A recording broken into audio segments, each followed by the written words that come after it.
और झटपट माँ ने आदेश किया कि अरे भाई इन्हें अच्छे वस्त्र पहनाओ, कारागृह खुल गए, उग्रसेन को राज्य मिला। सच तो है कि उग्रसेन ही राजा बने, पर राज्य जैसे अधिकार वसुदेव के पास।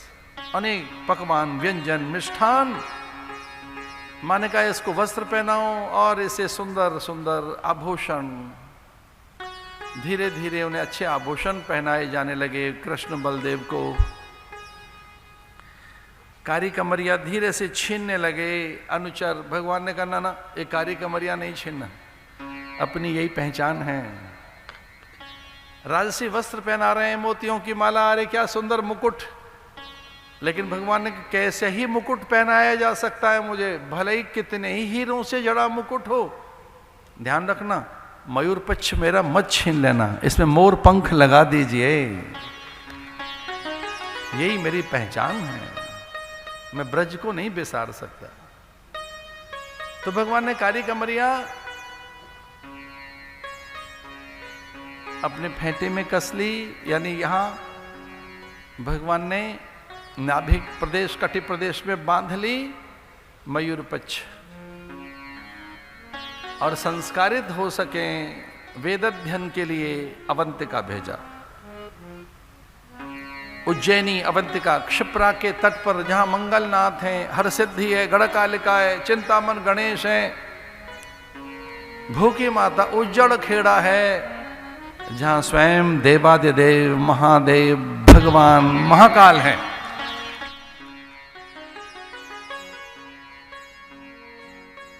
काल भैरव जहां रहता है,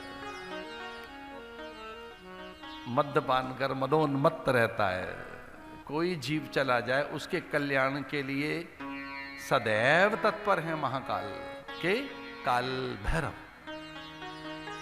ऐसे काल भैरव जहां है मांगल्य मोद प्रदाता, मंगलनाथ जहां है सर्वैश्वर प्रदान करने वाली गढ़कालिका जहां विद्यमान है, हरसिद्धि माता, क्षिप्रा का पावन तट जहां सिंहस्थ का आयोजन होता है, कुंभ का मेला।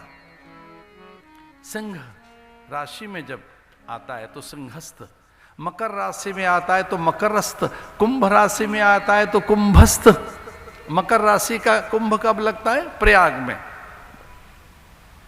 गोदावरी और क्षिप्रा के किनारे सिंहस्थ लगता है, और कुंभ राशि में कुंभस्थ हरिद्वार में लगता है।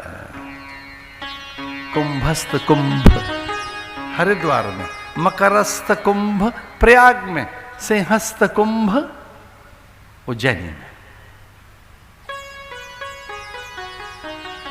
64 दिन रात में 64 विद्याएं अर्जित कर ली भगवान ने।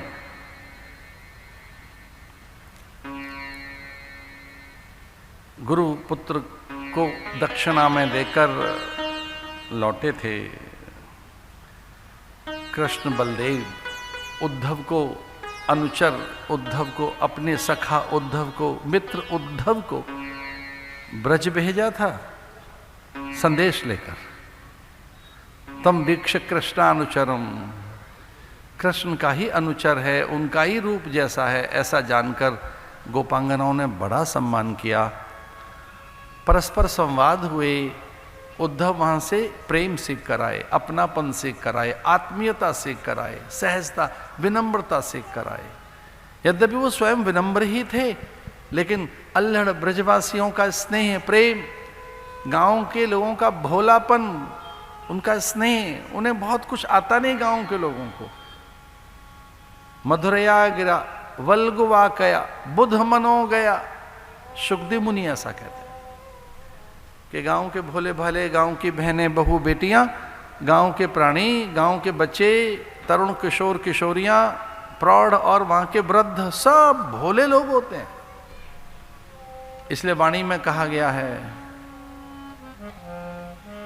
चेतो नगरी तारो गांव, अलग पुरुष का सिमरो नाव। ये संत वाणी है। अरे साधुओं जाओ, निकल जाओ गांव गलियों में, वनवासियों के गिरिवासियों के बीच में, चेतो नगरी तारो गांव, जाओ गांव के लोगों को तार दो, चेतो नगरी और नगरों को चैतन्य कर दो। तो साधुओं ने पूछा कि ये दो बातें अलग अलग अलग कह रहे हैं आप, चेतो नगरी तारो गांव, इसका अर्थ क्या है?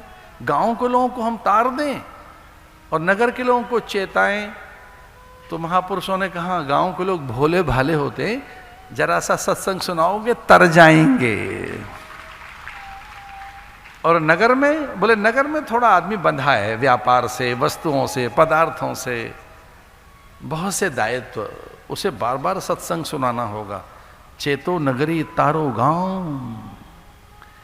गांव गली मोहल्ले में भीलों की टोली में निकल गए कहीं गोवाड़ी में, क्या आनंद हो जाएगा। ओह क्या आनंद है महाराज। मुद्दत के बाद बहुत निकट से बकरी देखी है हमने। बकरी, गांव के लोग, छत, छोटे से गांव, आंगन में नीम का पेड़ है, सटी हुई दीवारें, एक दूसरे को झांकते हुए लोग। अद्भुत। गांव तो गांव होता है। जानते हो गांव किसे कहते हैं? भारत की आत्मा जहां रहती है वो गांव है।